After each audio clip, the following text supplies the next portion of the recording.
हरिओम आत्मीय भक्तजनों, सप्रेम जय श्री हरि। ओम ऐम ओम। जय मां सरस्वती। प्रसंग है, एक था फकीर चंद। नाम से तो वो फकीर चंद था, कहने को फकीर, लेकिन वो वस्तुतः था अमीर चंद। धन की उसके पास कोई अभाव ही नहीं थी। धन इतना था कि वह धन से किसी न किसी की सहायता करता रहता था। मन उसका बड़ा ही निर्मल था। किसी संत ने उनसे एक बार कहा, सेठ सबकी सहायता किया कर, प्रभु तेरी सहायता करते रहेंगे। तभी से वह दानी हो गया, परोपकारी हो गया। संत की बात मिथ्या नहीं हुई, वह जितना देता उससे अधिक पाने लगा। एक बार सेठ जी व्यापार के काम से एक गांव पहुंचे, जहां सब उनको अच्छी तरह से जानते थे। उनकी सहायता प्राप्त करने में वहां के लोग किसी भी तरह से पीछे नहीं थे। सेठ जी यात्रा की थकान से परेशान थे, भूख भी उन्हें व्याकुल कर रही थी, लेकिन न उन्होंने अपने मुंह से कुछ कहा और न गांव वाले ने ही उनसे कुछ पूछा। सेठ जी को आशा थी कि गांव वाले उनकी आवाभगत में पलकें बिछा देंगे, परंतु वे लोग ऐसा नहीं कर सके। सेठ जी घर लौटे तो इस बार वे काफी उद्विग्न थे, परेशान थे। बार बार यह प्रश्न उनके दिमाग को मथता रहता कि मैं हमेशा सबकी सहायता करता हूँ और वे सहायता प्राप्त करने वाले थोड़ा सा भी एहसान नहीं मानते। उनकी अशांत मन उत्तरोत्तर दिन प्रतिदिन छटपटाने लगा। देवयोग से वही संत फिर गांव से गुजरे।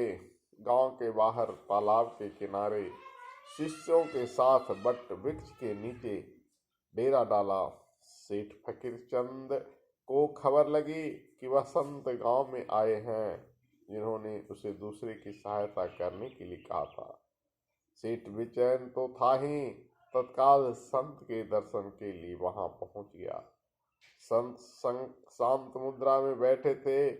सेठ जी नमस्कार किए और एक तरफ से खिन्न मन से बैठ गए। कैसे हो सेठ जी? संत ने बात प्रारंभ करते हुए पूछा। आपकी कृपा है महाराज, सेठ जी नम्रता पूर्वक बोले।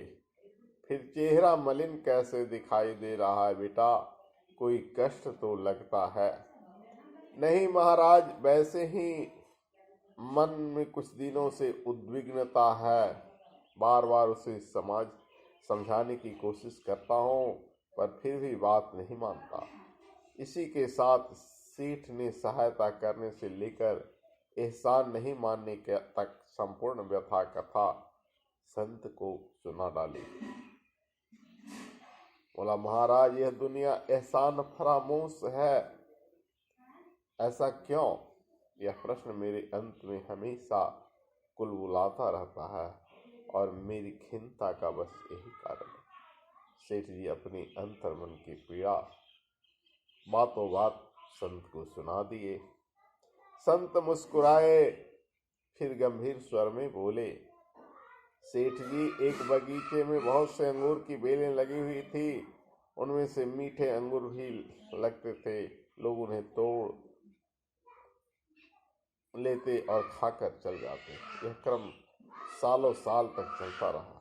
एक दिन एक बेल दूसरी बेल से बोली, बरसों से हम सबको अंगूर बांट रहे हैं। लोग स्वाद से खाते हैं और चले जाते हैं, परंतु कोई एहसान नहीं मानता, न कोई धन्यवाद देता है। ऐसा क्यों है? हम ऐसी कैसे अभागिनी हैं? यह वार्ता एक बुद्धिमान व्यक्ति सुन रहा था।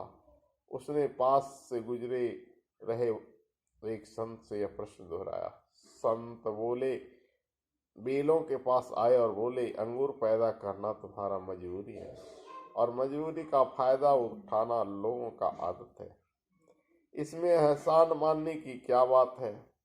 सेठ जी का हृदय पिघल गया। वह सारी बात समझ गए। उनके नयन बरस पड़े, वह कुछ भी नहीं बोल पाए। संत बोले, वत्स तुम अपने पथ पर अग्रसर रहो।